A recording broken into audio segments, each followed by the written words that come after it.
Welcome to Phone Booth Fighting, everybody. I am Richard Hunter. And I'm here, Frank Mir. Frank Mir, let's dispense with the formalities. We will talk about our sponsors and that sort of thing here in just a little bit, and all the rest of the content we have going on, because right now we have, for your listening and viewing pleasure, ladies and gentlemen, the most downloaded guest in the history of Phone Booth Fighting. I'm talking about the American gangster, Chael P. Sonnen, joining us all the way from Westland, Oregon. Chael, good to see you, my friend. How are you? Good to be seen. Thank you. Happy New Year to you both.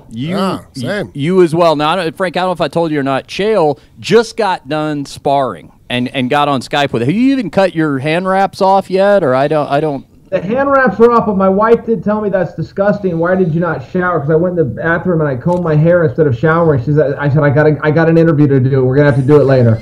That's all business first, right? Well, Frank, you and I are going to be at Chael's fight with Rampage Jackson coming up in a couple of, what is that, the 20th? 20th. Yep. Looking forward to it. Yep, in California at the Forum is where we're going to be. So first things first, Chael, you're part of this big tournament. We'll get to the awkward nature of this here in a second, which is if you advance and my co-hosts advance, then this is going to be a whole different kind of interview the next time we do awesome swap cast ever.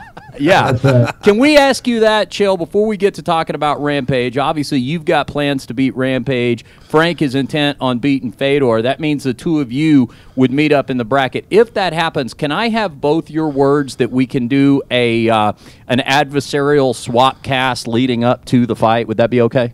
100%, and I fully think that's the way it's going to go. I mean, I trained hard and all that stuff you say, but I do think I'm going to beat Rampage. I do think Frank beats Fedor. I think Frank would have beat Fedor any point of their career on any night. I don't see why this match is going to be any different. I think I am going to fight with Frank in the semifinals, man. It'll be a big opportunity for both of us. Yeah. Grand Prix are the coolest thing. You know, they've only done them in Japan. Scott Coker is very open that he loves the Japanese business model. He grabbed it. You know, you got Frank going, hey, I can beat anybody. I should be champ. You got Mitch Rion saying that. You got all of us guys that are saying, hey, we're the best. So Coker just goes, all right, you 8 guys with the big mouths over there. How about I throw you in a bracket, and whoever comes out of this thing, I'll put the strap around. And we all stood back and go, yeah, that's fair. Okay. Yeah, absolutely. I think that's one of the greatest opportunities that they have. It's immediately gained traction. I think everybody now is talking about it. Coming into this 2018 year, it's the biggest thing that everybody's talking about right now in MMA, in my mind. It's constantly being brought up. I mean, you have 8 of the biggest names in mixed martial arts all competing to see who's going to come home with the title. I'll tell you another thing I like about this, Chael, is every man in this 8-man tournament is an MMA superstar. I mean, we've got natural heavyweights, we've got guys coming up from light heavyweight, but if you're an MMA fan, you know every single one. You don't have to be coached up on who one of these guys is.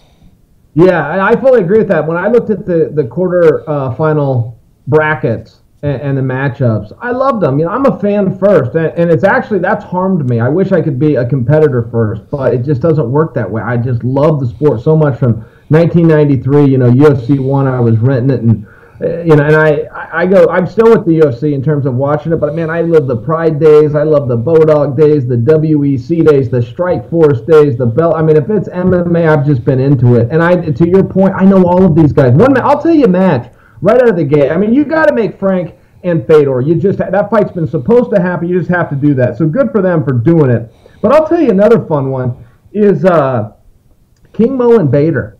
Yeah. And I know of all of them that's not going to draw, but that is for me. I'm very interested because King Mo's the #1 contender in the light heavyweight division. Bader's the light heavyweight champion. These guys are going to fight. No title on the line because they're in the pursuit of the heavyweight crown. I just think there's a lot of drama behind that. And those guys even had a wrestling match in college in the quarterfinals at the NCAA tournament, and Mo was able to beat him. And it's always bugged Bader. And I personally, just the fan, I really like that match, and I think that not enough people are keeping an eye on that one. No, I think it's a huge one, just because it's an interesting fact that I think that Mo is a little slicker technically, but he's just not the bigger, powerful guy. And I think the fact that Bader's not cutting down to 205, whereas if this fight were happening at 205, I think it's very compelling. I don't really have a guy that say, well, a clean-cut factor. But the fact is that Bader can walk around at a lean, in-shape 230, whereas Mo isn't going to be walking around at 230. Mm-hmm. I think it adds a factor into it. Like, well, that's interesting. And then, like you said, if Mo pulls it off and beats Bader, it's not for anything, right? It's for whoever moves on in the tournament. But now you have the light heavyweight champ losing to the number one contender in a non-title match. You already have a fight that you have to make now to make it real. And then all of a sudden, if he does pull it off and Bader wins, it's like, well, yeah, but he won the one time. It makes for such drama. Yeah. You see the drama, and there's nothing better than drama. I mean, even Mitrione, Mitrione gets thrown in there with Roy. Mitrione, I just read, is the favorite to win the whole thing. Good pick. Mitrione's tough as hell, but he's fought Roy before and he lost. So you can't totally ignore that. And you could go, well, one's better. We can say those things, but Mitrione remembers that knockout. I can tell you as a guy, when you get beat by somebody, you don't ever forget it. And I just think that there's some drama on that one too. All these matches they're very compelling, and I really respect the way Coker and Kogan put these first round together. For sure, we get matches we want to see. After that, it's up to us. Who knows? It's a crapshoot. It's a bracket. But in the first round, it really is a treat. Yeah, I agree with you in saying that. It's hard to shake that. When another man lands knuckles on you and puts you to sleep, no matter how much better you get and you improve or you see him slide down, you see it in the world of boxing too, where you still have that guy like, oh, he has his number. I'm like, yeah, but it's because he won the first one and he caught him and now he's in his head. Is Mitrione able to go ahead and really shake that, knowing that if I make one mistake, as I throw my jab, if I make a mistake and Roy comes over the top come on, like, everybody that fights Roy knows what you have to worry about. It's okay, the left hand, nah, man, you can put your right hand down. He's not going to hit you with the left. It's not going to hurt. But if that right hand hits you, you're going to have problems. Yeah. You got problems, yeah. Yeah, that's the thing. And Mitrione's seen it before. I don't know. I mean, we can just sit and break this thing down and handicap it all we want. We don't know. It's got to play out. That's the reason that Coker didn't just mail somebody the belt. Nobody really knows. There's a lot of moving parts. And then you've got injuries. We always see guys get injured or, something happens, they pull out. Now we're hearing these rumors that Shane Carwin is a potential alternate, and then Carwin said, well, no, I'm retired, but Bobby Lashley's sitting there, and you got Chet Kong. I mean, you never know what's going to happen in these tournaments. I'll remind you guys, Daniel Cormier in the last Grand Prix they did was the number 9 guy. He was the first alternate, slipped through, beat Josh Barnett, ends up winning the whole thing, kickstarts his career. I mean, something always happens in these things. Something unforeseen happens. That's funny Chael mentions. I forgot. I was at that fight. It was in Dallas. The headliner was Overeem and Verdum. Cormier fought Jeff Monson on the first fight of the main card, and it was ended up winning it all because of injuries and holdouts and that sort of thing, right? Yeah. Unbelievable. Yeah, wasn't even supposed to be in it. Ends up winning it and getting to beat Josh Barnett, one of the greats ever. So pretty interesting. Frank, did you ever fight Josh anywhere along the way? Yeah, no, Josh and I have fought once. The referee stopped. If you go back and watch the fight, he hits a knee. I jump down and put my hands on the mat to make sure that a second knee can't hit me in the head. The referee comes and stops, and I kind of look up at him like, what's going on? He goes, well, you went down. I'm like, yeah, I put my hands down. I remember it now that you say it because I remember watching that. And that was one of the few times I've ever been really upset with a stoppage. And I'm truthful with that. No, you are. Because after the Mark Hunt fight, people go, hey, did he stop it early? I'm like, nope, he caught me. Yeah, I was going to say, don't stop it. I'll co-sign on this, Chael, because Frank doesn't throw the word early stoppage or robbery around lightly. No, so, I'm pretty selective about that. Yeah. So, Chael, now here's the interesting thing. I see so many parallels between your camp here for Rampage and Frank's camp for Fedor, because not only do both of you have very formidable opponents in front of you, but both of you have the responsibility of taping a couple of podcasts a week. How's that going, balancing those two? Yeah. No, I know. You know what? And I've never missed. I think I've been at it 3 years now. I've never missed. And I've had to do a lot of stuff on the road. I've even resorted to, I ended up having a flight. Well, actually, I was out there with you. After we did our show, we get to the airport the next morning. Joel booked the ticket for the right day, but 1 year in advance. So, blah, blah, blah. I forgot about that. Yeah, you told me that. We were 500 days early or whatever. So, but I had to do a show that day. I was flying to do it. I had to resort to going to Craigslist.com and finding somebody with a mobile device that would come to my hotel room to get it done. But, those always end up being the best ones because I bring the audience in on it. Okay, here's what happened. Richard, Frank, and Joel and I did a show last night. Ton of fun. Joel screwed the ticket. And you just bring the audience in. So, the audio's a little bad because you're in a hotel room on an $80, you're paying $80. It's worth $80 what I'm getting. But it's always fun, man. It's just something fun always happens, and I just let the audience in. Don't try to make it perfect. It's official. You can find anything on Craigslist because I never would even thought to go that route. I mean, I'd be like, really, we're someone like they're not shooting a porno, right?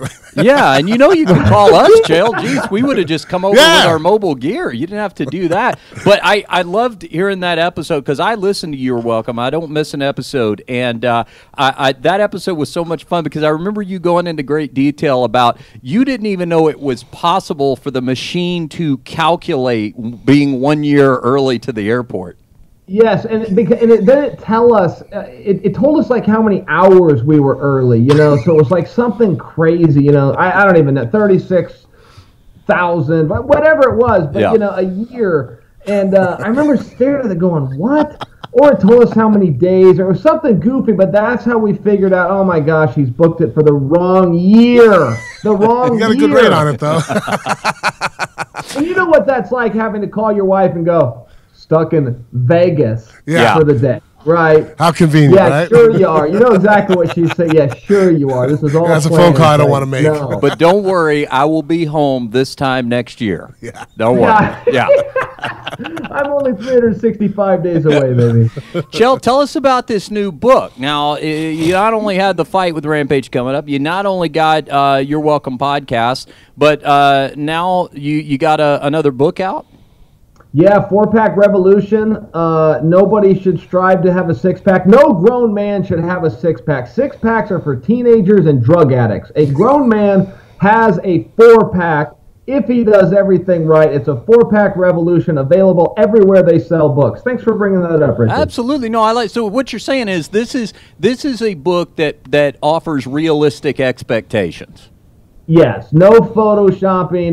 Nobody has to look like the guy on the cover of the magazine that's secretly juiced up. It's a real book for a real guy, a father, a regular guy that's going to work out when he can. He's going to eat as healthy as he can, but he's not going to be perfect, nor should he want to be. And he's going to strive to have a 4-pack, and that's it. And there's diets in there.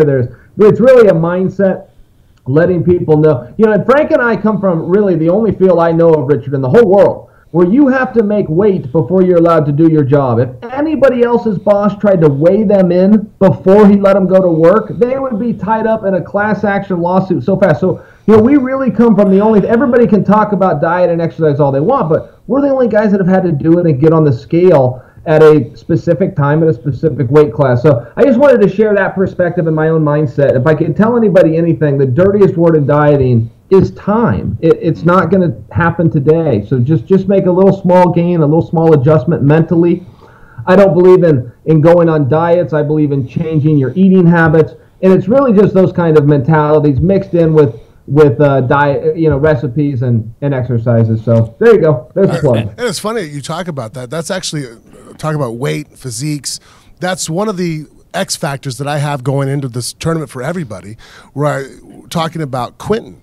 And that's one thing I've been very vocal about. I tell people, like, hey, how do you think that's going to happen with Chael and Quentin? I'm like, well, the first thing I do is I'm going to look at the scale. On the weigh-ins, if Quentin shows up at 255 pounds or 250 and hasn't made an attempt to be at his fighting weight, which I think he's better at 225, and he just, I don't have to make 205, I think he trains differently.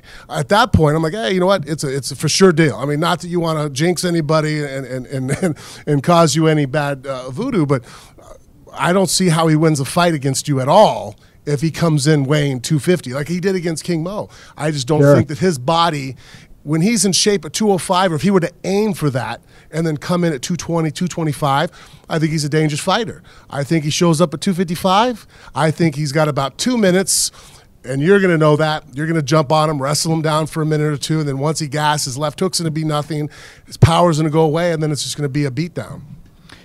Yeah, and I kind of see it that same way without getting overconfident. But I mean, I do think it's fair to say, Quentin, I think, would probably agree with us. He's got one way to win, and that's with a knockout. He throws like that uppercut and that hook, and he's put plenty of people to sleep. I don't think I would be any different if I got, connected with on one of those. But I do think that's his way to win. And one thing about him is he doesn't love the fighter lifestyle. He is a fighter at heart. I've never seen him quit, no matter how tired he is. He will keep coming. He'll hit those explosions. He always fights when it comes to fight. That's right. He's got pride. But I don't know that he loves the lifestyle of training. And one thing that 205 did do for him, and this is according to people in his inner circle, I've heard him talk about it, but making 205 did force him to get those extra runs in, to get those extra rounds, to kind of stick to a little bit more discipline, and that forced him into shape.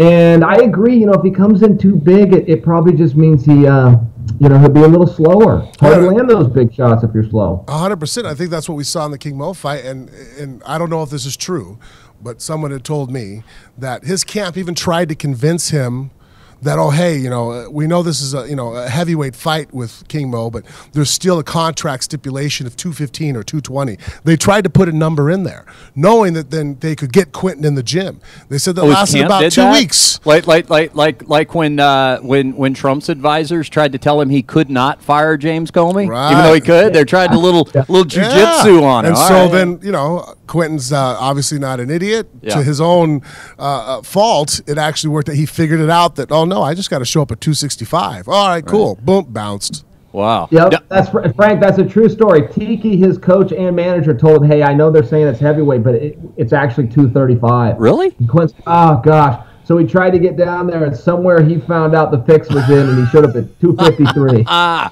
had not heard that story. Now, Chael, do you think that the Vegas odds would narrow if Rampage posts a picture of himself reading the 4-Pack Revolution? Would that narrow the odds? That'd be funny.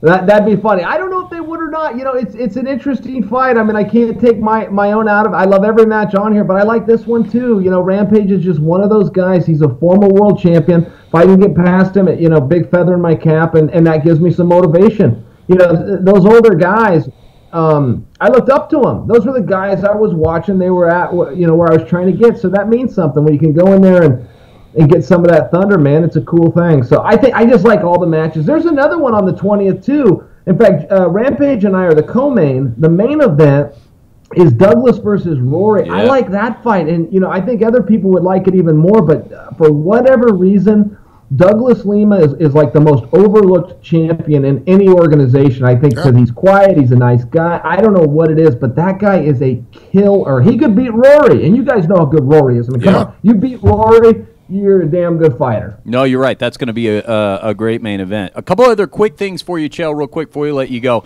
I have to thank Chael publicly for turning me on to the TV show Billions. I had not seen Billions before. You were the guy who recommended it to me. That show is fantastic. Listening to You're Welcome, I find, Chael, that you and I believe that the same TV shows are the best TV shows out there. Billions and Ray Donovan and Shameless. I love them all.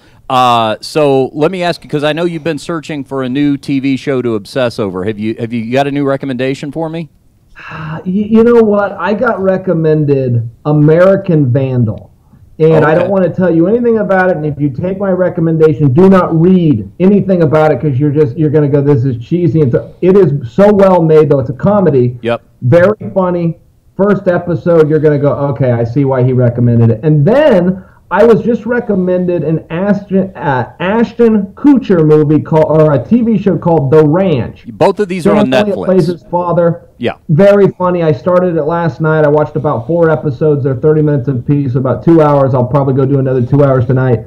I thought that was fun, but I'm looking for a drama. If you have an hour long that you want to recommend to me, I'd very much like to hear it. All right, I'm gonna check out those two. The other thing I want to ask you about, Chael, is because we haven't had a chance to catch up on this in a while. I got to take your political temperature here. Now, neither one of us, even though we're political opposites, neither one of us thought that Donald Trump was going to get elected president. Turns out he did. We're yearing some change into this, and man, has it been nonstop action. So, what's your overview on this thing at this point?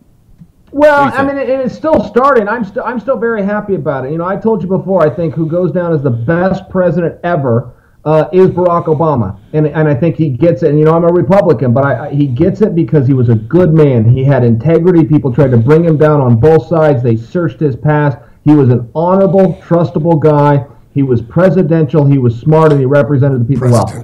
I feel thus far, Donald Trump is trying to do the same thing. You got to understand, ISIS is all but dead. We've all got tax cuts now. Unemployment is down, and the economy's up. And don't forget, he's only been in not even a year. He got sworn in on the 20th of last year, so just shy of 12 months. That's a lot of accomplishments in 1 year. And he's entertaining above everything else. I also find him to be very smart. I think that's very unfair criticism when somebody accuses him of being anything less than brilliant. Well, actually, the one question I have about you, the one thing that actually bothers me that he does is his banter back and forth with North Korea on Twitter. Like, I almost kind of feel like it should be below him. I don't even know why. It's almost like you're in a cast all by yourself. Here's the poor kid on the block that has nothing, and he's shouting things at you, and you're getting into a shouting match back with him. I'm like, I don't understand why we even acknowledge it. Like he's giving him legitimacy. Yeah, I feel almost like it helps him out. Yeah, what do you think, Joe? Well, there's some truth there. So I don't know that I would disagree with what Frank just said. I would just offer you this. Donald Trump wrote something called The Art of the Deal, and if you ever read it, I think you will understand him much clearer. And I believe, he's never said this, but I personally believe he was influenced by a book called The Art of War. The Art of War has one general premise, which is the greatest general never fires a shot. He just aligns his tanks and his troops and makes the other side go, hey, we had a bad idea. I believe that Trump believes in that. We've given into North Korea for years. Bill Clinton gave him $8 billion just to, hey, leave us alone for a little bit. And I think Trump's just letting them know there's a new sheriff in town. And you guys have been saying you want to jump for years, and I'm letting you know, if you even consider doing it to us or an ally, I will annihilate you. That talk a lot of people don't like. When a cowboy rides in and starts talking like that with a 6-shooter on his hip, the whole town steps back. But history proves it has worked. So I'll leave it at that. I'm not bullish on either side, but I will offer you that I think that's where he's coming from. Well, I like it when he's strong with him and decisive, like a leader, like putting him in his place. If you do this, we're gonna posture. You fire another missile over Japan, of course our Navy's gonna go and swing and start doing exercises. I'm for that. It's just sometimes calling him the fat kid or my button's bigger than your button. I'm like, well, come on, you're the president. You know what I mean? Come on. Let me throw one theory at you, Chael, and ruminate on this. So you could tell me you think it's a good idea or not. My thought is this, because I personally am, and I don't think this is going to last. I think this presidency will be undone prior to 2020. But here's why I think that is. I think that it's the people around Trump that he made the mistake of bringing on board very early on when he wasn't getting a lot of attention. The Roger Stones, the Paul Manaforts, the Mike Flints. I think a lot of this is going to prove to be not necessarily nefarious intent on Trump's part, but more the idea that he let these people in who, if he had political experience, he would have known no legitimate campaign brings these people on. Roger Stone is a long-time political outlier. So to draw an MMA analogy, kind of like if you were new to the game and you take your first couple of pro fights, and all of a sudden other pro fighters are telling you, these guys that are training you, Chael, are a bunch of clowns, and you go, oh, well, that was the only gym that would let me train, and I didn't know when I started, and then you end up getting all their baggage like Flynn, like Manafort brings. What do you think? I think that's very fair. Yeah. I mean, that's real life, right? Sometimes we get into things we don't know about that we do the best we can. And we always trust. Somebody comes to you and says, I can do this job. And you look at them and go, well, then I trust you. Let's give it a shot. Yeah. Trump's not about firing people. He's fired a lot of people. He's kept very good relationships with some. He's kind of like Uriah Faber. Uriah Faber is the only guy I know that can break up with 10 different girls and they're all stay really good friends with him. Trump has a way to break up or fire people, but then still keep them in the inner circle. But I'm not sure Trump would disagree with you privately. Yeah, privately, he'd probably say, you know what, Richard, I could have used a little bit more vetting, but I was new at something. I jumped in feet first, and that's why I had to fire him, because what you said is accurate. I don't know that he would take any offense to that. See, that's why I like talking politics, because he can look at it purely analytically. That's why I think... Yeah. Richard, don't ever argue with anybody who isn't willing to be wrong. People say never discuss religion or politics, but you always can with me, because I'm willing to be wrong. If you've got evidence that I have not yet considered, bring it to me. I love Bring it to me. That's what makes him the most downloaded guest in the history of phone booth fighting, Frank. All right, Chael, I'm going to let you get back to the family there. Thanks for taking the time. Frank and I will be there rooting you on in L.A. Take care of business that night, and then you know what's next, adversarial swapcast. Good times. Let's do it. Yeah, that'll be a good thing, man. That means we both won, and I want Frank to win, and I want to win. So we'll figure out the rest later. Absolutely. All right. Check out You're Welcome twice weekly. Still twice weekly, right? Twice weekly. Yep, You're Welcome podcast. The new book is called The 4-Pack Revolution, and, of course, Rampage Jackson coming up on January 20th. Chael, as always, thanks for the time, buddy. We'll see you in L.A. Gentlemen, kaboom! I always love these signs off that way. Just slams the laptop lid. That's how he signs off. Chael Sonnen, always a spectacular guest there, Frank. It's always so good that we can't get it. We can't even make mention of anything else when Chael is on the monitor. You just got to cut right to him. We don't tell you how to get the podcast. We don't tell you it's twice weekly. We don't tell you get on iTunes, give us 5-star reviews. No, he's a busy man, and we wanted to take him his time and get Absolutely. right to it. He did. He just got done sparring before he got on with us. So thanks to Chael for coming on. All right. From Chael Sonnen to Mrs. Mir, now we have an in-studio guest. Hello, Mrs. Mir. Hello. Nice to see you. She's helping me out tonight. As you heard a little bit earlier, a little under the weather. Yeah, we are live from the Bent Pixel studios tonight. Not live, actually, but live to tape.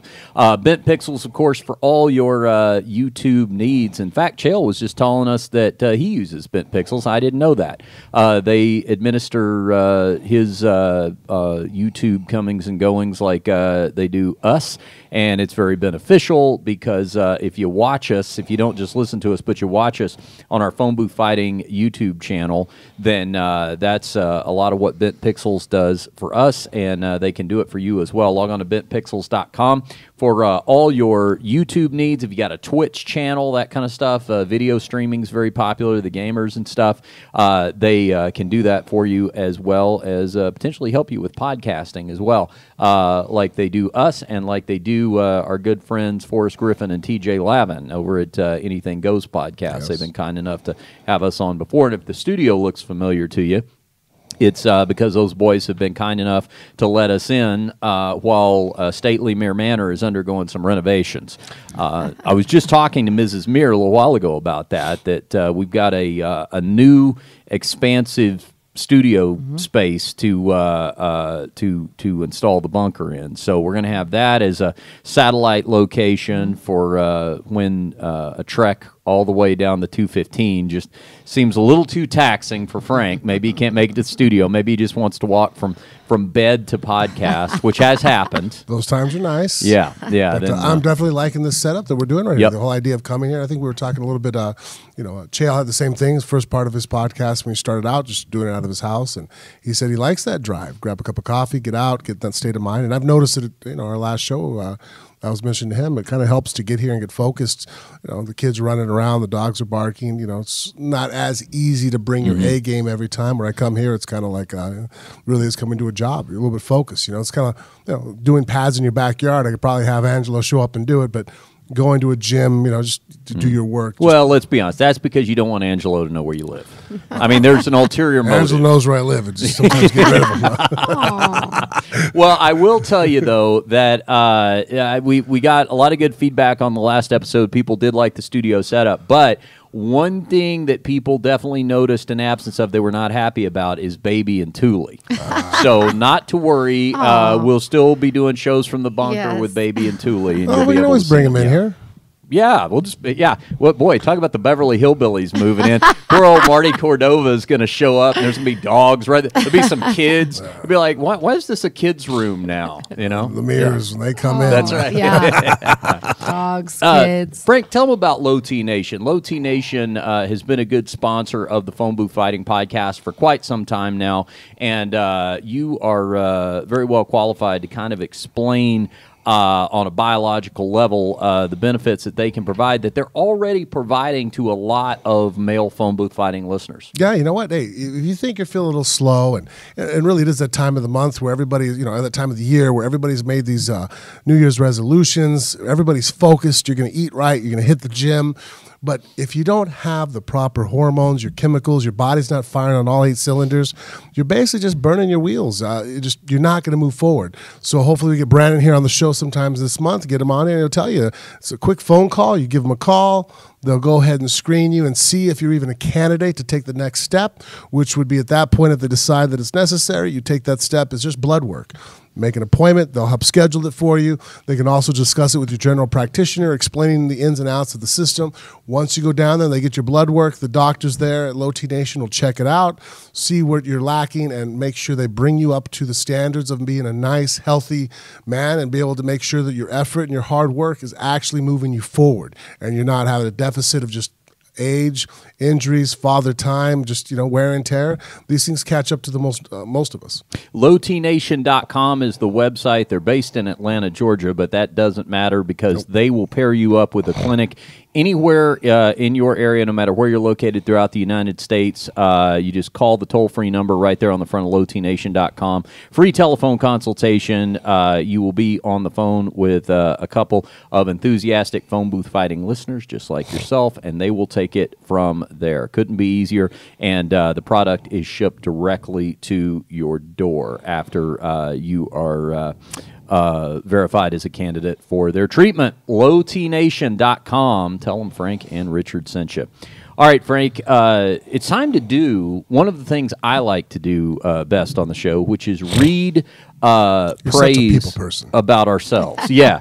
This is the part where we punch up some iTunes reviews and share them. People who were kind enough to look us up. I'll say we got Mrs. Mir do it, but babe, you don't have your glasses on, do you? I can see. Oh, they're not. It's not.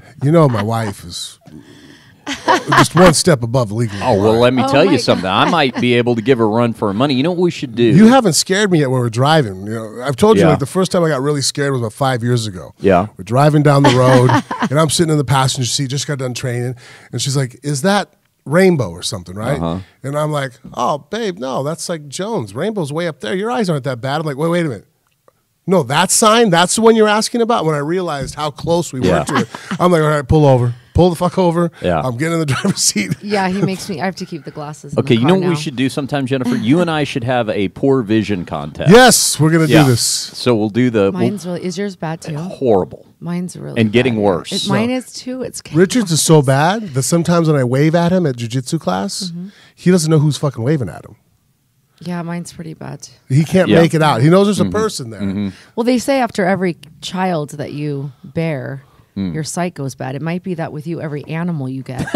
Yeah, maybe that's it. Right? Maybe that's it. Because every new animal you get, I got contacts. I got reader glasses. I've got them coming and going. It's like what you. I don't wear contacts. Now, he has contacts in right now, but he uses the glasses. I'm to see. scared of contacts. I don't know why. Yeah, I'm scared to. I've had them my whole life, so I just got used to them. He always says that.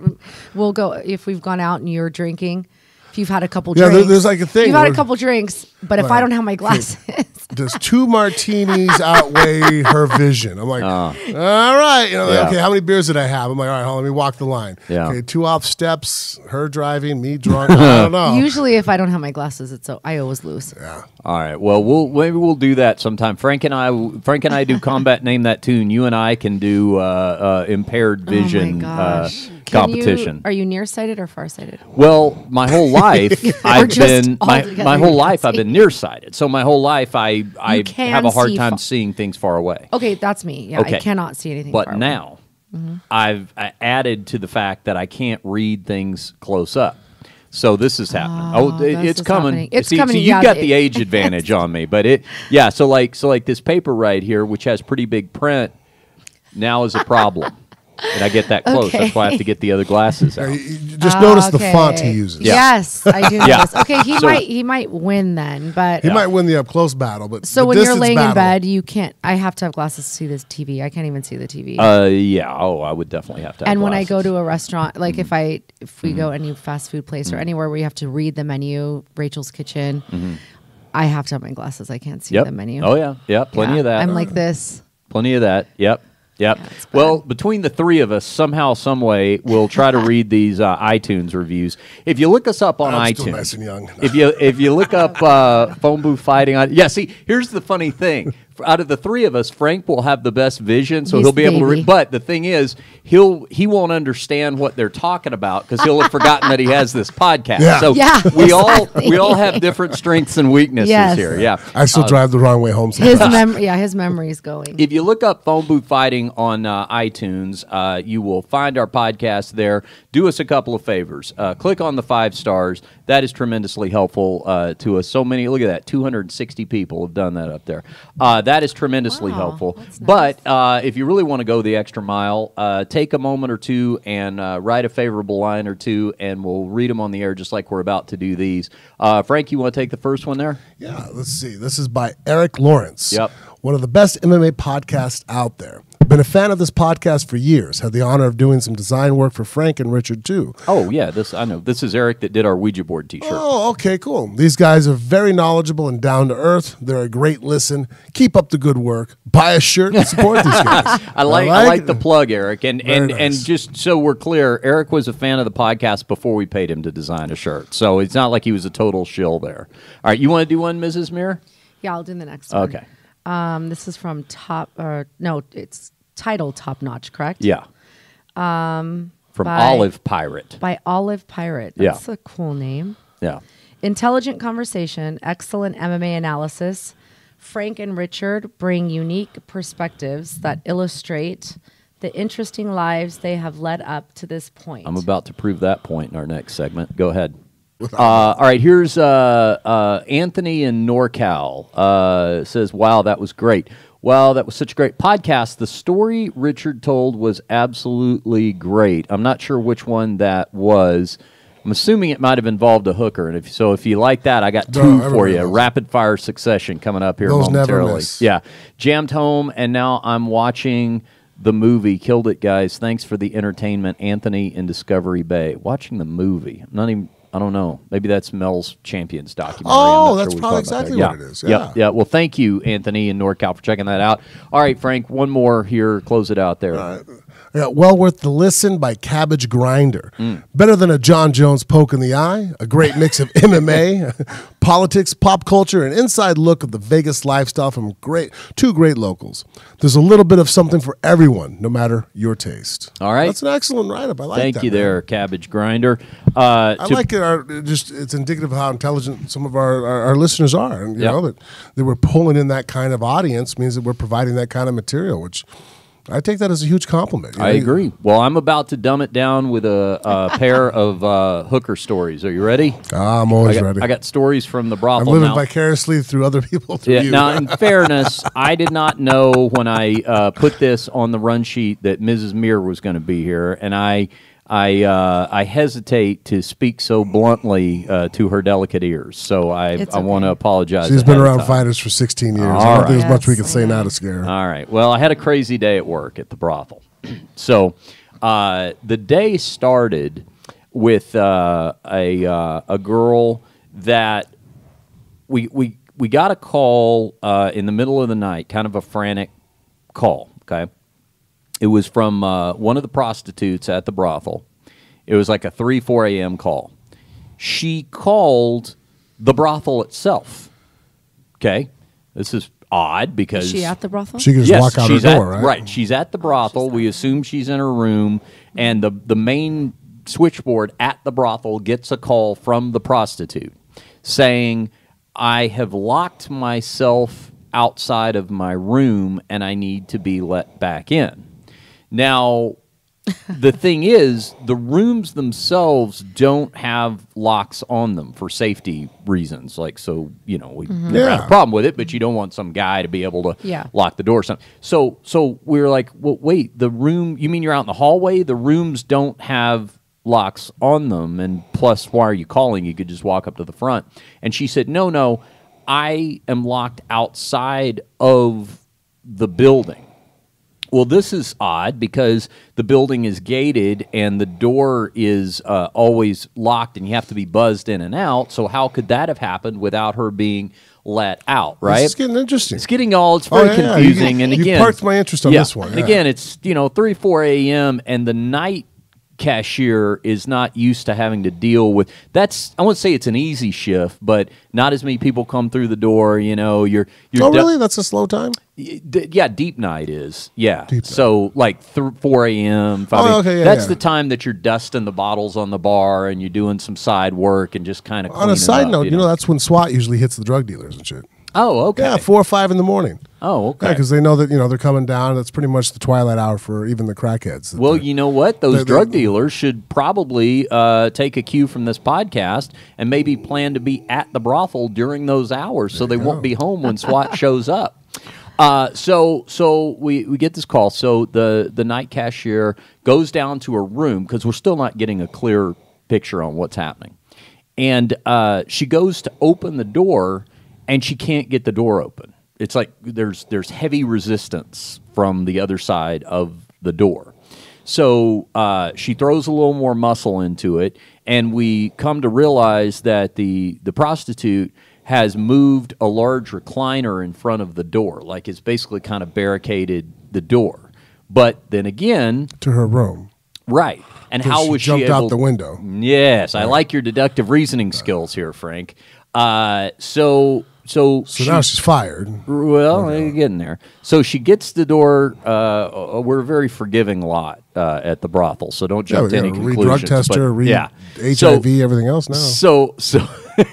So the cashier is able to finally sort of muscle the door open, squeeze through the opening, and she finds the girl outside the window. The girl has somehow climbed outside of her window, and I guess the window shut automatically and locked her out. And so the cashier opens the window, and before she can ask the prostitute, how did this happen? Why are you outside your own window? The prostitute calmly looks up at the cashier and asks her to hand her pack of cigarettes because she left her cigarettes in the room and she's been stuck outside without a cigarette. Can you just hand me my cigarettes? Pack sitting there on the dresser. Are you another thing? Just you're allowed to smoke in the room, right? No. Oh, okay. Yeah, we don't allow that in the room. Is there a smoking area then? Yeah, there's the bar, or you can go outside. Okay. We don't recommend jumping out the window. That's unnecessary. Oh, that's why she jumped out of the window? Well, no, we don't bullshit. know. Wait, we don't know why she's call outside. Bullshit on that one. Yeah, so that might be the excuse, but that's not the truth. So then, upon further investigation, we find that outside that window, and the way her room is situated, it's between two wings of the building. So it's kind of a narrow, I wouldn't even call it an alleyway. It's kind of like a U almost, huh? Like a cubby hole almost. Cubby hole is a good way to put it. Mm-hmm. She's, I guess, I don't know, just drawn to the outdoor desert living. It's not too cold outside these days, but she just had set up out there in the cubby hole a little annex to her room. And unbeknownst to any of us, had apparently just kind of been camping out underneath the stars there for a while, and had set up some essentials out there, and just kind of made herself a little encampment. And so we had to pull all that apart and get her back in the room. And spoiler alert, Frank, obviously you read ahead, but she has taken some time off. It's the kind of thing where we say, it's not goodbye forever. It's just goodbye for now. Yeah. Well, I mean, one of the selling points you have at the brothel is that the girls are sanitary. Yes. The medical, tested. Yeah, I mean, safer than, as crazy as it sounds, but if you were to have a condom break with one of the prostitutes, yep, it's not a life or death type situation. Whereas you can't necessarily say that on a one-night stand. Some girl you pick up in Vegas, I don't know when the last time. She's probably not fresh out of the There's a lot of people clinic that don't get HIV tested. You know what I mean? Whereas the brothel girls, once they walk in there, they're checked by a doctor. It's medically watched. And so that'd be my first fear going, well, the fact that now you've thrown yourself in a situation where you could be contaminated in some form. Maybe you're hooking up with your boyfriend, Now you're no longer safe. If an incident ever were to occur, you're bad for business. Yeah. Because you've had 0 incidences in a Nevada brothel. That's right. Where there's ever been a transmission of any kind of venereal disease. That is true. And so we just decided for everyone involved that it would be best if she took a little break. So she's on leave. From what I understand of Dennis, he's such kind of an easygoing guy. He's a big brother to most of the girls. If you probably just explain this weird little intricacies that she wanted to set up a campground outside. Yeah. Might not have necessarily not fly. I mean, he might have actually. Am I right? I mean, you know him well better than I do. Yeah. I mean, you guys had a girl going on the fucking what are those? The gyro. What are those things called? We have the kids. The kids. Oh, the hoverboard. Hoverboards. Oh, You yeah, had a hoverboard girl running up and down the aisles. We did, Yeah. yeah. For a while. that Did was she give an major- explanation why? She did not. Now, by the time anyone ask her? I got to the office, she had already been driven away. So I don't know. I don't know that we would have gotten a real clear explanation because my conversations with her leading up to that were a friendly girl, but a little hit and miss. You know what I mean? Definitely marching to the beat of her own drum. I probably might go with that. Her boyfriend, maybe having her boyfriend come up there, because when they go to the brothel, they check in. They can't check out. There's no. Right. I mean, the They boyfriend. can't There's There's no visitation with boyfriends. no correct? conjugal Yeah. visits. That's right. Well, the Yeah. boyfriend could come in. It would just cost him. And I guess depending, and a lot of guys could probably save money just paying the hourly fee as opposed to like the dinner bill and the shopping, what they normally do. However, in these, Oh, it's expensive having a wife.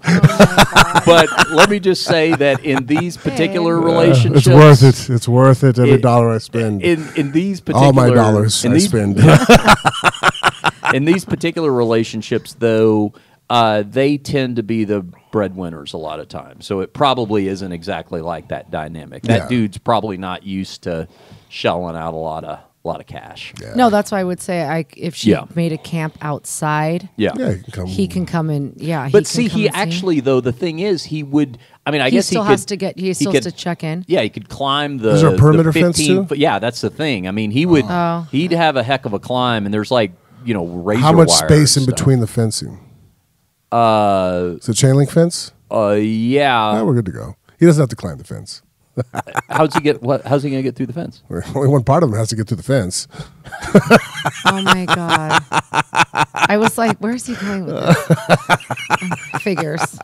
You would be. I'm lucky one of those girls isn't dating you. You'd be like. I'd always be like, damn it, that one guy always figures out a way. He beat me on the chain link fence technicality. Damn you! Oh, I'm good, man. What's the size hole? Yeah, we're fine. And you guys didn't find drugs out there or anything. No, just So she just wanted to be yeah. under the stars. Imagine that. Just- a weird. I think the average prostitute, to give probably a visual representation to anybody that hasn't been to the brothel or dealt with any Yeah. girls at a strip club that are like that type of person. Yeah.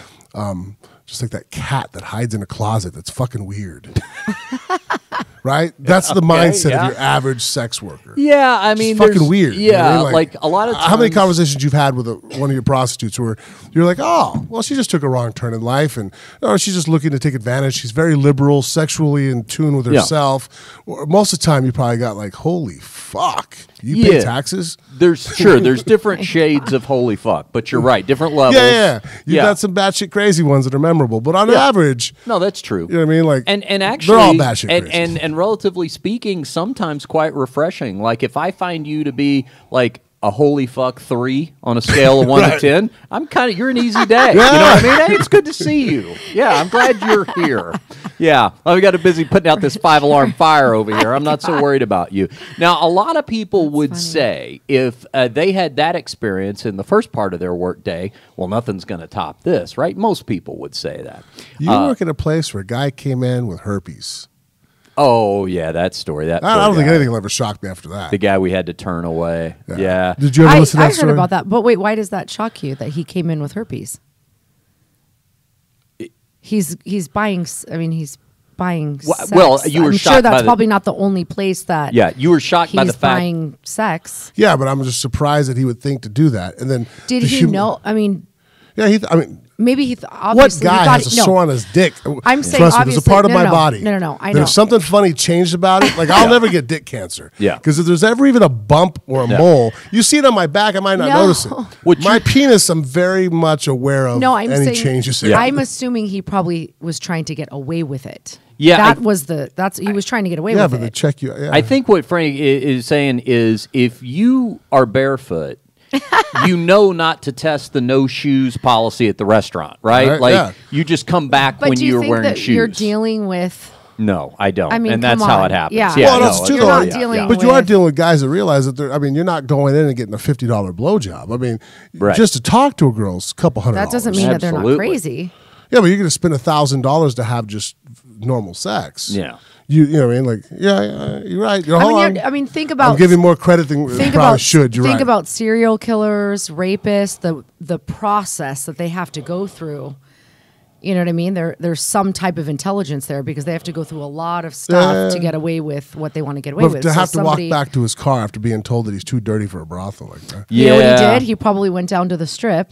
Yeah. And just kept Exactly. on continuing And doing with what he's been doing and That's picking my, him up. and Yeah. Listen, that's picking the him up. case. Mhm. That's the case for legalization and regulation. I mean, Yeah. whether or not Yeah. it's anything you would ever personally do, that's exactly why you want that. Because that guy, you know, if you're single, you know, that guy is with somebody who's with somebody, Yeah. and, you know, 3 or 4 degrees later, it ends up being somebody you No. Every date. time you regulate stuff, it's safer. I mean, think Yeah. about it. It's like I'm a big proponent of needle exchange. Yeah. I've never shot heroin. I'm Right. never gonna. I don't even know how they get started. How anybody at a party can hand you a needle and you'd be like, "Yeah, stick this in your artery, pull back, plant." I'm like, "What?" Yeah. But that being said, if you are going to do drugs, I want you to use clean needles Yeah, because I'm I don't right want there you with you. spread diseases. I'm It's right like, hey, there look, with you you. know, I mean, I'm not saying this is good. I'm not Yeah. condoning the behavior. Yeah. But if you're going to do the behavior, why don't we make it as safe as possible? Yeah, for me, I just feel the safety for the girls. Yeah, safety you know, for girls. I mean, Not showing. Yeah, I they're mean, choosing to do that. They're going to do it anyways. no girl's and ever it's so, been killed at a brothel. No. Now, guess what? We can't say that by the end of this year, Right. several prostitutes that work off, you know, Oh, yeah. illegally And there's so many are going to really be young killed, ones. beat, Yeah. raped. You know? What we do, it's interesting. about And don't worry, part 2 of this double feature is about to come up. I got a story that's better than the first one, but it's true though that I will always explain that to new girls. So a new girl comes in and we show them, hey, in the room there's a panic button here. You know, you've always got this in case anything bad happens. But I always tell them, I've never seen anybody actually have to use that, and the reason is people who are bad people who are looking to do harm, they don't come here. Oh, yeah, no. because the thing is, they know if something bad happens, the cops get called and they get hauled off. And I guess that's the mentality that I would have thought that if you have a flare up of herpes, you're not going to go to a brothel. You know, Yeah. like, I don't know, you know, Yeah, whatever. But, I think he was just trying to get it. so then, he was just your trying to even get better it. story. yes, Is this like running I do. out of gas twice in one day? The story. Well, this one's a I little won't mention different. any names who's This- done that. Yeah, this one's a little different, We've talked but shocking in a whole different way. All right, so old guy comes in. I say old guy, I mean white haired, in his 70s. You know, might have served in Vietnam. You know, might have done a tour with John McCain. I don't know. They look like they could be contemporaries. In the 70s? Oh yeah, and that's not unusual. We see the old dudes come in, but this guy came in and he had a little bag with him. He had an accessory pouch. Oh, the Viagra, Yeah. right? Don't know what could be in there, but he's sitting there and he does his lineup and he selects a girl and goes off and what he was looking for was not sex per se, and that's kind of where the most interesting stories come from. When it's not just the actual intercourse, it's some kind of weird twist on intercourse, right? What he was looking for was And when you say that, you're meaning that the guys come in, it's not that they want to do something funky to prep for sex. Sex is off the table. They want something funky, all entirely different. Yeah, they want something that you would not necessarily associate with gratification. Like it's a kind cuddling? of thing. Sure. No, you know what? Spooning? We get those too. Yeah, I'm we get sure those you do. too for sure. But I'm no, sure. this They can pretend like they have a Yeah. girlfriend. Yeah, I'm I'll go with sure. that. They're That's lonely. the- Yeah. Oh, babe, you look at the best in everybody. I There know. there are guys paying there to get cuddled. yeah. No, this He just wanted to be held. He wanted to be the little spoon for once. I'm that. sure. We get Yeah. that. This- Alright. Come on. this- So what did this guy do? This octogenarian though was much more blunt. In his bag, he had a thing of baby powder. He had a thing of Vaseline. Oh, yeah. Every time you bring out Vaseline, it's getting weird. Yeah, and he had a ruler. Oh, No. you don't want the ruler out. His No. idea was he wanted the girl to powder his wrinkled old butt with baby powder, and then with one hand smack him on it with the ruler, while she used the other hand to shove a finger up his ass. Yeah. So it's going to be like So kind of okay, playing so the drums. powder, There's the gonna powder be, and the ruler. Yeah. I would think maybe a child. He wants Sure. to be a kid. Yeah. But like every guy in his But then- 70s. yeah, but Yeah. then the sticking the finger. I don't know. Yeah. You And guys the- are guys. The so best I don't know. part was no. Listen, I don't part play ways that with game. him there. I yeah, know. yeah. But the best part was he was shopping for the best deal. This is what amazes me with some of these guys. Like I could not imagine going in like carrying that kind of thing around in my head where I have to go in and so- explain this to a stranger that this is what And I'm you looking want to then try explain to it to wheel and several deal. because you're going to get the best deal. That's the real kicker. Is that not only is that what what he's looking for, he's going to shop around to try to find the best deal because the girl that he ended up doing it with was like the third different one he talked to. What do you charge for that? Well, it was What is that considered? I'll Foreplay? Yeah. honestly, there's two ways you can go. There's two ways you can go. The girls, for the most, for the most part, will charge a premium for anything they consider fetish activity. So anything that's BDSM related, stuff like that, usually will cost you more than just basic sex. Now, honestly, it kind of depends on the girl because in this kind of situation, she might look at it and go, this ain't going to be that hard, probably literally and figuratively. This will be a quick in and out kind of deal, so maybe it didn't run that much. Right. Yeah, it's more like, I know. Did someone, first of all, did it go down? Yeah, he left a happy customer. So, like, That's all he wanted? Yeah. well, you probably won't. I don't know if it happens that it got a. Does she get to wear a rubber glove or did she bareback? Oh, yeah. No. Oh, I no. think they have to. Right? Always They- barrier oh, protection. Yeah, they have There's to. always barrier protection. Yeah. So Oh, so do guys kiss the girls? And if they do, is it mouth on mouth contact? It's up to the girl. And yes, they can.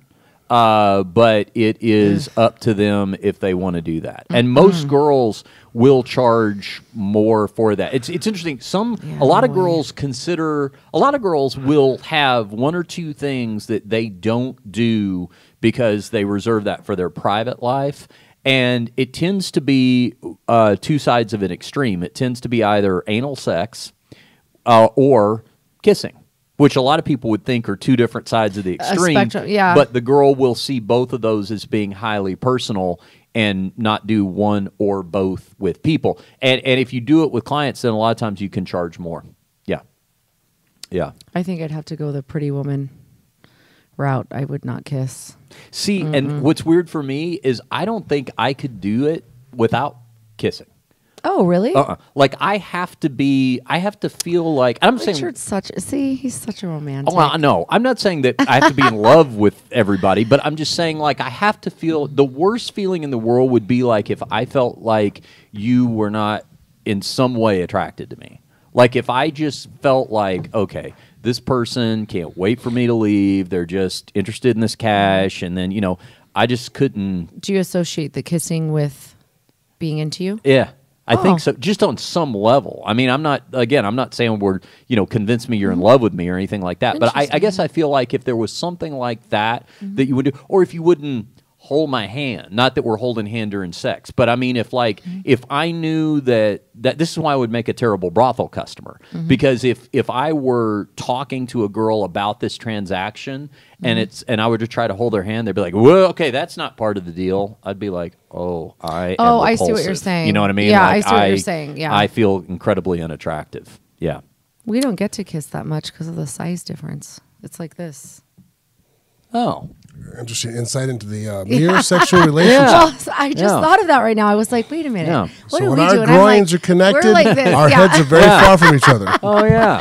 Yeah, they are. Huh. Well, Yeah. yeah. So I had to make sure I explained that. So no one at home sitting there going, "Oh, he only fucking bends her over." I mean, come on. Yeah. Yeah. No. Well, you should Yes and no. You incorporate that into the training, do some Well, we do before. We do You before. do what before? Kiss? Yeah. Before. Yeah, but yeah. during, it's... Oh, Yeah, we oh can't. boy. Well, this is a lot of information. This is wait, yeah. As a smart husband, I let my wife take the lead. Sure. I just sit there Yeah. and go, "What are you willing to share?" Well, no, it just got me thinking. I was thinking, wait a minute.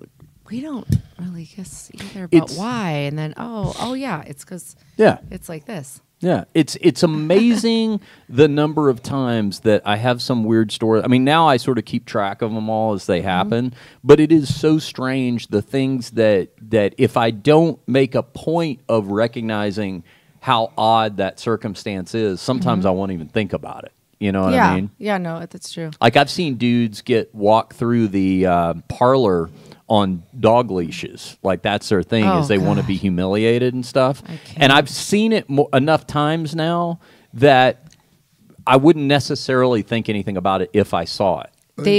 They walk past you. Sometimes, yeah. I mean that sometimes Are they that's dressed? sometimes that's the guy's whole deal. Is he wants And to there is be? nothing uglier. God. Oh yeah, A man on his hands and knees. No, and male walking. testicles. Just, yeah. I don't care how cute he is. That's, Yeah, no, that's as, just- as a the woman, anatomy of a man in that aspect, there's no such thing as good looking. You know, like a woman can bend over and it's very attractive. Right. I think other women can even appreciate a woman. You know, Sure. I'm not saying it's a lesbian thing, but you're like, oh, that's beautiful. I mean, you have artwork. Yeah. But a guy of a walking woman's on body all almost from fours. every angle. Yes. There's certain angles that I don't care. You could be the most loving, avid lover agree. of the male physique. Yeah. no. You ain't pulling that shit off. I buddy. try not to catch certain glimpses of myself. Is how bad that is. No, I'm Yeah. glad I can't see back there. 'Cause Yeah. the balls between the legs, like a guy like going Yeah. forward, like that's just disgusting. Testicles and penis is just not attractive No. things, right? Like, No. I say think no. about it like when I see somebody engaged in that, I just think two things. I think one, at least they found an outlet to, express themselves, and the other part of it that I think is the pain, like the mental pain. Imagine because dating is and procreating and all those kind of things that we do, mating is hard sex is enough. an extremely important, pivotal part of a relationship. Yeah. You know what I mean? Yeah. You can remove certain things from a relationship. You Yeah. remove a sex life, and you're pretty pressed to have a relationship with Yeah. another human being. Yeah. Sex is not good. So you're right. If you have that inside you, and it's like, well, shit, I got to explain to a new prospective girl I'm about to date that I'm sloppy or if I'm messy or if, Yep. you know what I mean? Like I throw the towel on the ground. You're like, no, I'm going to try to explain to you that I want you to fucking put me in a fucking diaper and slap me around or tie a fucking, it's like, is that the first date kind of conversation or do you wait till you're already engaged, but now you're vested, now the girl might run on you? I'm like, I don't know. It's- Yeah. Yeah, I know. It's tough. If anything, it's probably one of the real advantages of online dating. Because I'm thinking you could just put that in your profile, and then it'll be an automatic deal breaker Are when you some allowed to people put see that it. on your profile though? Can you put it on I think your you can put anything in there you want. That would scare me. Well, at least you can go ahead and weed everybody Yeah, out. You don't that's have true. to I go, Yeah. guess you can. that apprehension to have to explain. Yeah. Hey, by the way, when we're having sex, could you well, I think there's a line though. I mean, there's a difference in having some fetishes and wanting to experiment in sexual things and then something probably really bad happened to you as a kid. sexuality is tied up as a very Yeah. important component of who you are as human beings. So you're right. You have a scarred childhood, and there's issues that could arise. Here's the one I don't Look at get. Richard's smirk. I just The weirdest shit I ever saw at the Rhino or in strip clubs is genital, mutilation. Now, obviously, the guy couldn't pull his dick out, pull his pants down in the club. But guys would ask for lap dances from girls. I've only seen it happen a handful of times. But usually the girl has to let us know, hey, I'm about to do this. Oh, okay. So that we don't think that she's attacked the guy. But then the girl would, like, especially in the VIP room, he'd open his legs. And one time I actually saw it happen during my shift. The girl held onto the railing. She stands up on the bench and started jamming the heels of her fucking stripper shoes into his groin. And he's sitting there, has his hands on the bench so he doesn't fight it. It just, and I'm like watching. I'm like, what the fuck is wrong with you? No, I'm aware of that one, and I've seen it. I've seen guys pay a premium for that. But let me tell you, to me, I actually spend a lot of money on the best cup manufactured to prevent that from happening in jiu-jitsu. Like I'm the exact opposite, where I splurge on the. I believe it's one of those things you get what you pay for. Do you have the like metal cup? No, I can't. No, I don't. I need. I have an aversion to pain. That's why I learned how to fight. Yeah. Not because I like pain. Yeah. It's because I want to make sure that if I get into an altercation with somebody, Yeah. I can avoid as much pain as possible Yeah. and incapacitate them as quickly as possible. Self-preservation. To answer to bring it back to MMA for a second, I haven't found a metal cup that's comfortable enough, but I do the diamond cup. That's a good one. There's a free endorsement. They don't sponsor me. Yeah, but you could use the diamond cup and put a metal one if you get the right one. That's usually what I do a lot of stuff because I hate the rope up the butt until I figured out how to do it on the side. Yeah. I'll still do it because if I, not having to clean different things, if it's a day I forgot, I'll always go with the rope. But I'll wear the compression, the diamond shorts. Yes. Great straps, holds it down because it's nothing like, the compression shorts if they're not tight enough. Look, it's better not to have a cup on than have a cup malfunction. Right. Move off to the side, little Johnny scooting out. Wait, didn't that happen to you? It was so funny. And I think someone said, why does it look like Frank's dancing? What fight was that? Oh, it was the Mirko Crow cop. Threw a groin shot. Yeah. So I'm sitting there and I'm trying to fix it. And I'm Do you remember that in the fight? No. If you watch it, Yeah. my junk, he hit the cup and then it snapped back into place, but with not all of me inside on the right side, right? So it's kind of like, the beans and the Frank were separated, right? so I'm sitting there, and now I have gloves on, and like social decorum, do I just go here? Like, if I was in the gym, I would have just opened everything up and just pulled it out and snapped everything back into place. But I'm sitting there doing this, and so I'm sitting there, I'm trying to do all kinds of stuff to try to wiggle during everything. a live fight. It was and you got Mirko Crow Cop throwing kicks in that general area. And it's not like he's the softest guy in the world. I mean, he didn't throw a real hard knee, but it was a knee that landed. Yeah.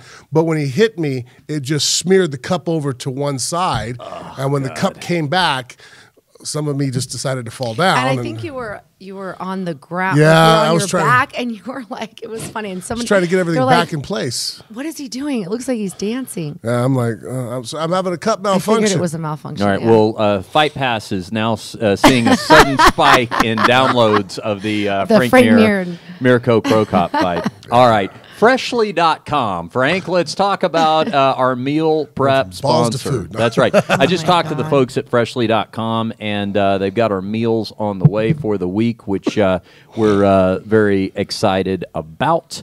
Freshly.com, if you go to the website, it's a meal prep site, always fresh, never frozen. And I think the real value to Freshly.com, this is what I experience, is time management and saving time. Now, it's important to me as it is important to you to eat healthy as well, and that's where their all-natural ingredients come in. But right now, they've got a special offer, Frank, for Phone Booth Fighting listeners. If you enter the promo code PhoneBooth at Freshly.com, you're going to get 6 meals for $39. And not only that, you get to use the promo code twice. So on your first 2 orders, you can use it the second time, same deal, 6 meals, $39. You're going to save $40 on your first 2 orders, totaling 6 meals. And I know we don't always have you here for these spots, Jennifer, but I know Frank is always talking about the fact that with the Mirs, because you got all the kids and all the activities and all that sort of thing running around, sometimes to feed them, they don't even stop moving. Like you just got to shovel food in their mouth as they run by, right? Yeah, it's true. And she'll tell you right now. I mean, when Jen has time, and very rare and few between, we're not running kids around, or she's not with me helping me do my training for the upcoming fights. Small window, but she has the time. She'll prep it. She wants a healthy meal. But this has been a huge pick, don't you think, between doing this, throwing the meal, 2 minutes, 3 minutes, and the kids are having a healthy meal compared to running down to the local fast food place. Freshly.com is the website. Enter the promo code phone booth and start your savings. Tell them Frank and Richard sent you. All right, Frank, we got to talk about this before we wrap up this evening, because I was seeing the news cycle dominated today by talk of Oprah Winfrey running for president. Now, it's interesting because we talked about this, you and I, on the podcast some months back.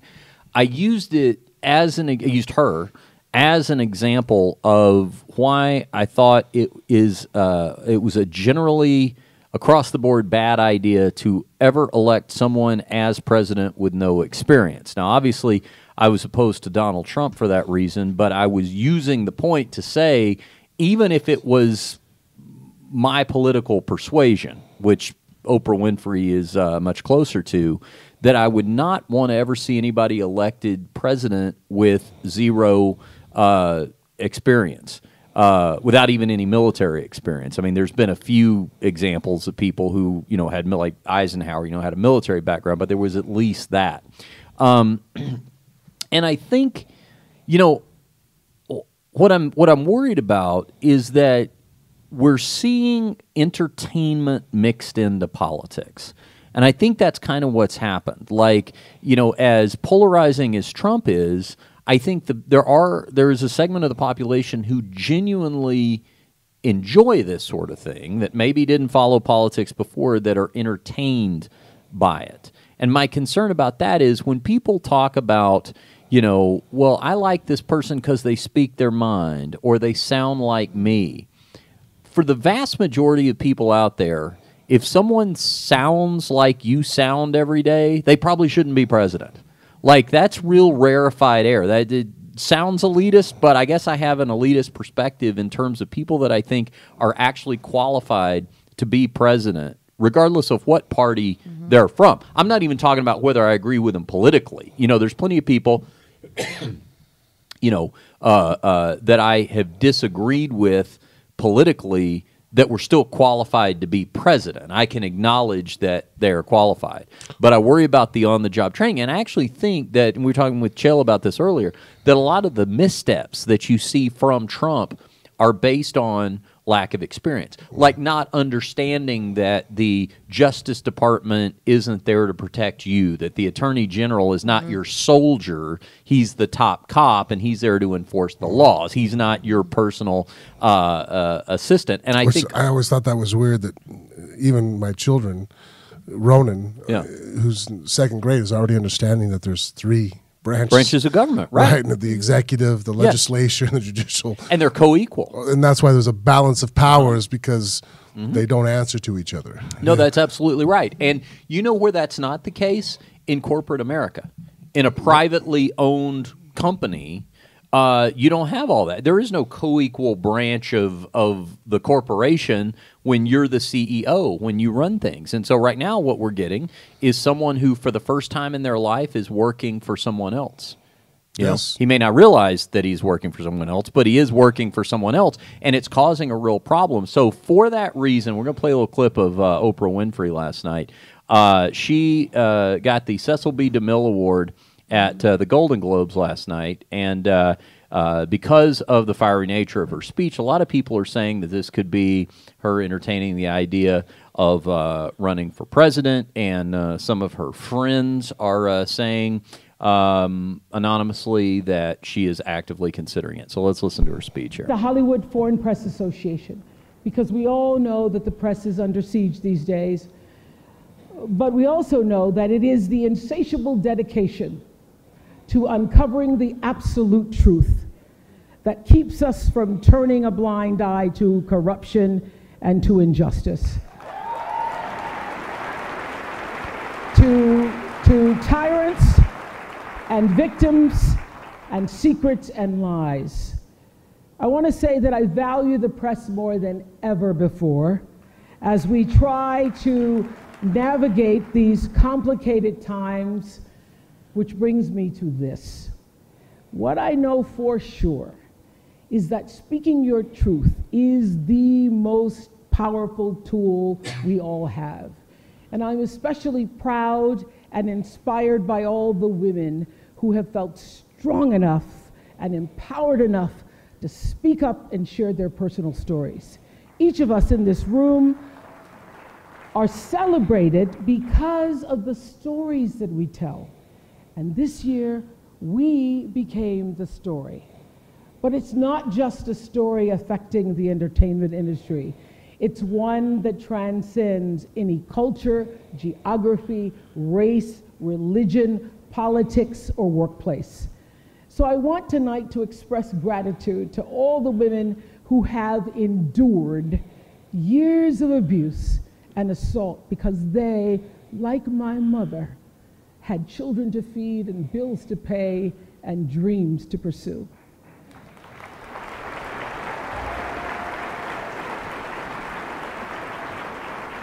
They're the women whose names we'll never know.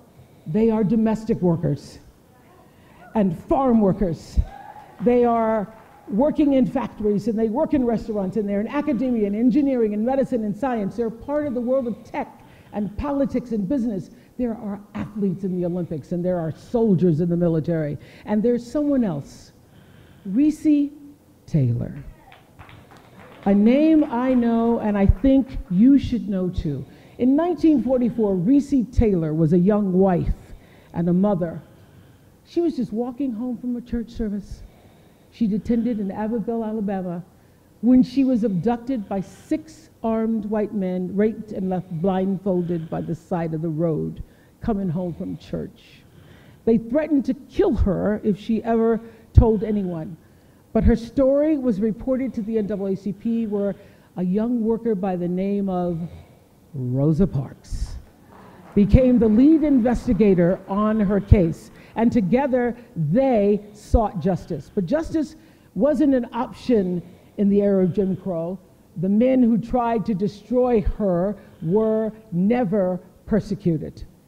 Recy Taylor died 10 days ago, just shy of her 98th birthday. She lived, as we all have lived, too many years in a culture broken by brutally powerful men.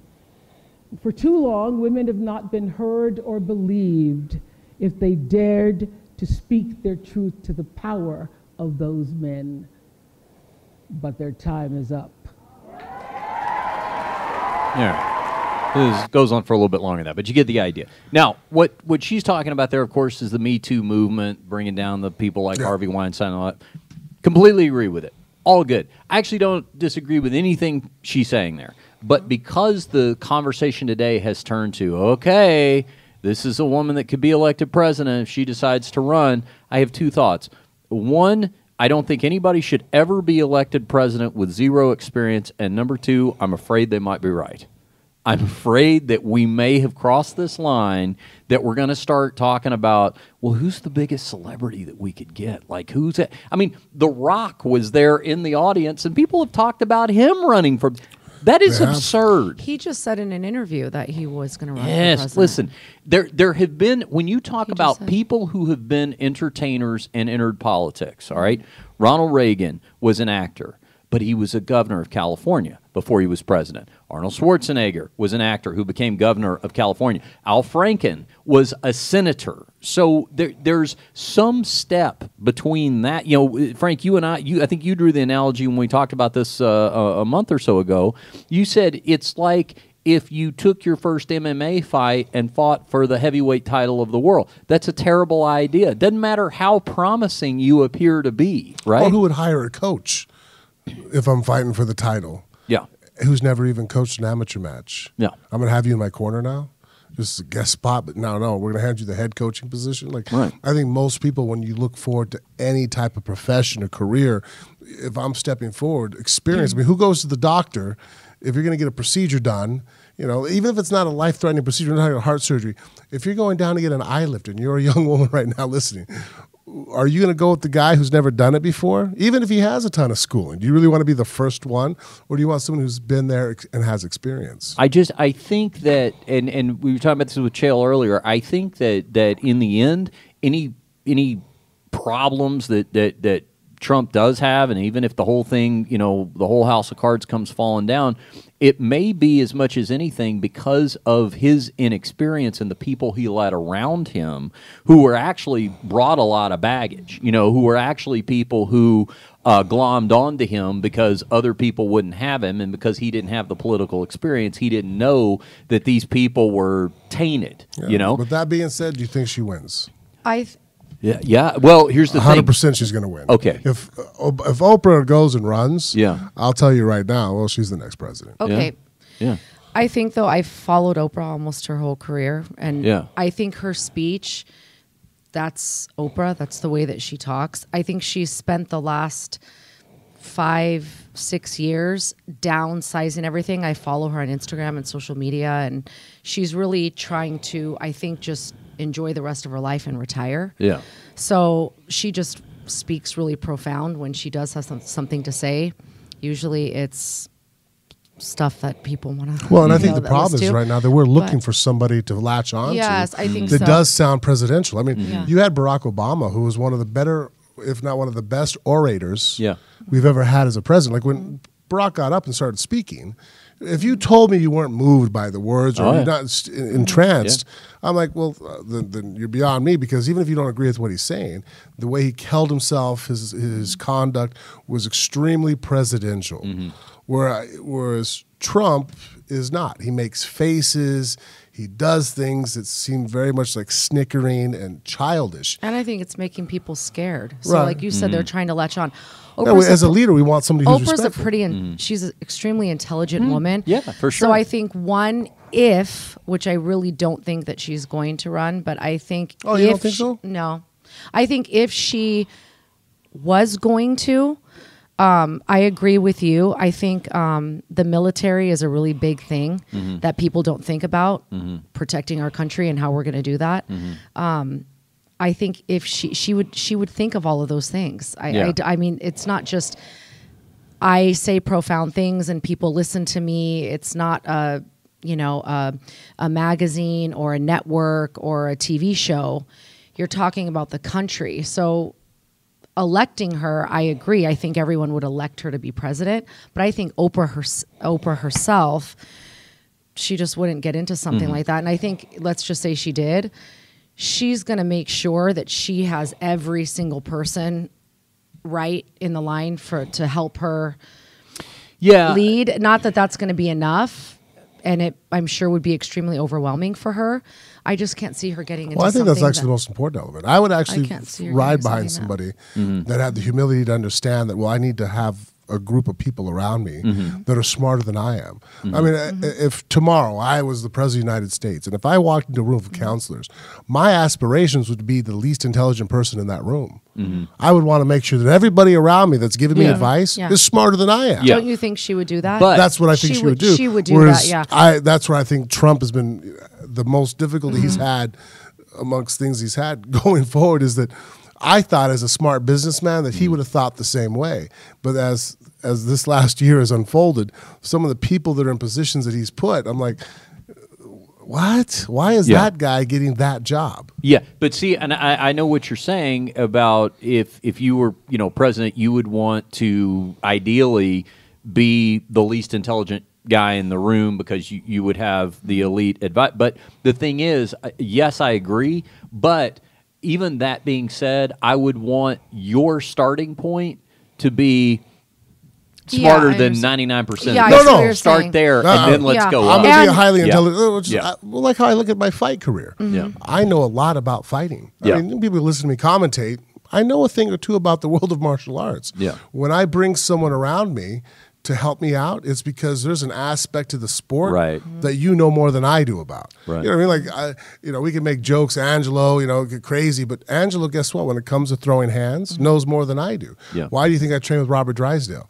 When it comes to jiu-jitsu, he knows more than I do. So I know that I could put these guys in a room. Now, collectively, I know a lot about MMA, but that's how I think you should. I mean, if that's how I'm going to run something as simple and as an entertainment as a fight, then I think that as a leader, you should run it the same exact way, going, all right, I have a very good knowledge of what's going on here, but I'm going to have a general who's going to give me his insight here. Then I'm going to have an economics major give me his insight here. Everybody in their specialists, financial area. But you're going to have everybody who's a specialist now, and I think the president should be a jack of all trades. Have a good understanding of what's going on, like I am as the fighter. I'm a jack of all trades. I'm good at everything, but I want to have that guy who that's his only world that he lives in is in that aspect of the world. And that's why I can look to you as an advisor. And that's what I think Trump doesn't do, that I think is what's causing him problems. And Oprah, too, if you've followed her, she's been vocal about being sexually abused as a child. She's always been a huge advocate